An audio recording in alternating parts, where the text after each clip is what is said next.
कृष्णांच्याच जीवनातली एक घटना आहे. कृष्ण एकदा जेवायला बसले होते, सत्यभामा वाढत होती. त्या दिवशीचा पदार्थ काय होता? गुळाचा भात, साखर भात करतो ना आपण, पौर्णिमा, नारळी पौर्णिमा असेल, मस्त भात केला होता, भरपूर त्यात खोबरं बिबरं खवडून घातलं होतं. आणि गुळाचा भात वेगळाच होतो बघा, असा तांबूस. मला सांगताना जो असं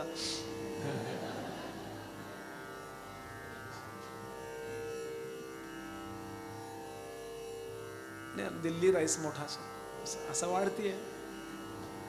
वाढताना ॲज युज्युअल 2-4 शिथं सांडली बाहेर. सांडल्याशिवाय वाढता खूप कमी लोकांना येतं.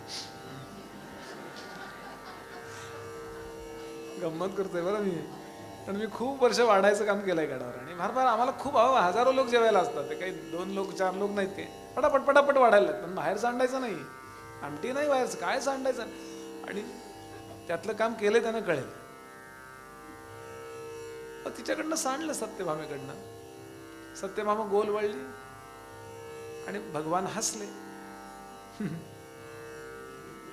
सत्यभामेनं पाहिलं, हसलात का?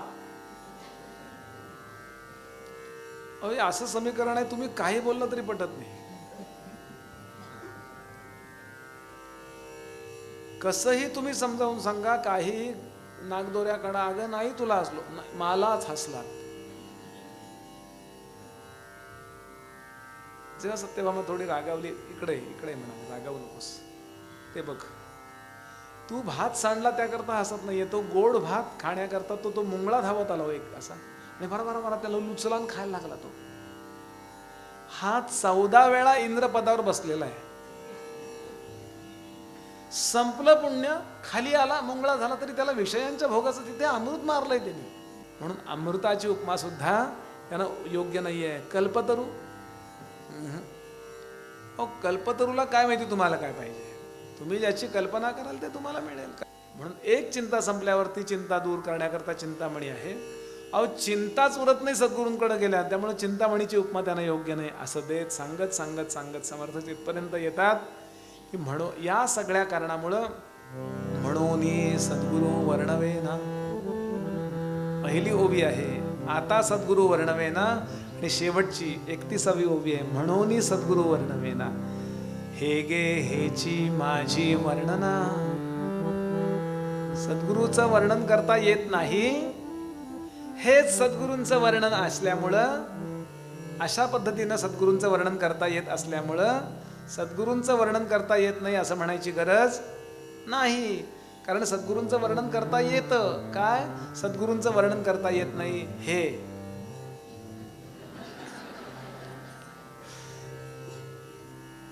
अलंकार आहे.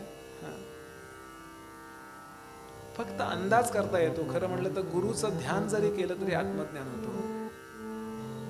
सद्गुरू म्हणजेच आत्मज्ञान, बस. आत्माराम नावाच्या ग्रंथामध्ये सद्गुरूंना मोक्ष पाणी म्हटलंय. चक्रपाणी माहिती आपल्याला, चाप पाणी माहिती आहे. पाणी म्हणजे हात, त्याच्या हातात चाप आहे, तो जो आहे ना तो चाप पाणी आहे. आता जो मेटल मधला जो रामराय आहे ना, तो विग्रह आहे, तो हातात काय, तो युद्धाला निघालाय रावणाच्याकडे, तो आहे, तो चाप पाणी आहे. हातात सुदर्शन असलं की चक्रपाणी. सद्गुरूंच्या हातात काय? आपला मोक्ष आहे, म्हणून त्याचं नाव मोक्षपाणी ठेवलंय. मोक्षपाणी. समर्थ सांगतात, एकदा का तुम्ही त्यांना शरण गेलात की झालं का? अंतरस्थितीच्या गुणा अंतर्निष्ठ जाणती.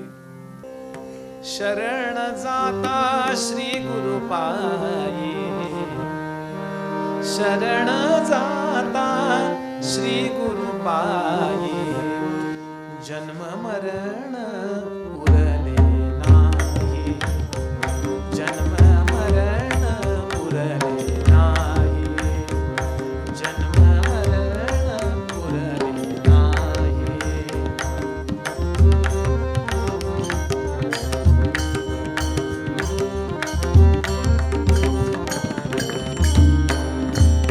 तीर्थप्रसाद पडता मुखे, तीर्थप्रसाद पडता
संसार धन्य धन्य अवधूत धन्य धन्य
सद्गुरूंवरची निष्ठा, सद्गुरूंवरची श्रद्धा. काही गुरुतत्व कळायची आपल्याला आग्रह करायची आवश्यकता नाही. तो गुरु म्हणजे देह असतो का नसतो माणूस काही, जे काय तत्व आहे त्याला मी कुठपर्यंत पोहोचू शकतो, मी समर्थांच्या समाधीपर्यंत पोहोचू शकतो किंवा माझ्या गुरूंच्या पायापर्यंत पोहोचू शकतो. समाधीत मावणार आहेत का गुरु? एखाद्या देहामध्ये परब्रह्मतत्व मावतं का? पण माझ्यावर कृपा करण्याकरता त्यांनी देह धारण केलाय. माऊली म्हणाली ब्रह्मवस्तूला फुटलेला कोंब म्हणजे सद्गुरूचा देह आहे. मला काही नाही कळत, ही फक्त मला कळत नाही ही भूमिका जी आहे, आणि सद्गुरुनाथा कृपा करा ही जी श्रद्धा आहे, आणि ते माझ्यावर कृपा करणार आहेत ही माझी जी निष्ठा आहे, यांनी सद्गुरूंना करुणा येते आणि काहीही कमी पडत नाही. सद्गुरूंनी एकदा तुम्हाला कृपा केली आणि म्हणून समर्थ सांगतात असे ते आहेत असं मी म्हणतोय आणि मला काही कळत नाही म्हणून दुरुनी माझा नमस्कार.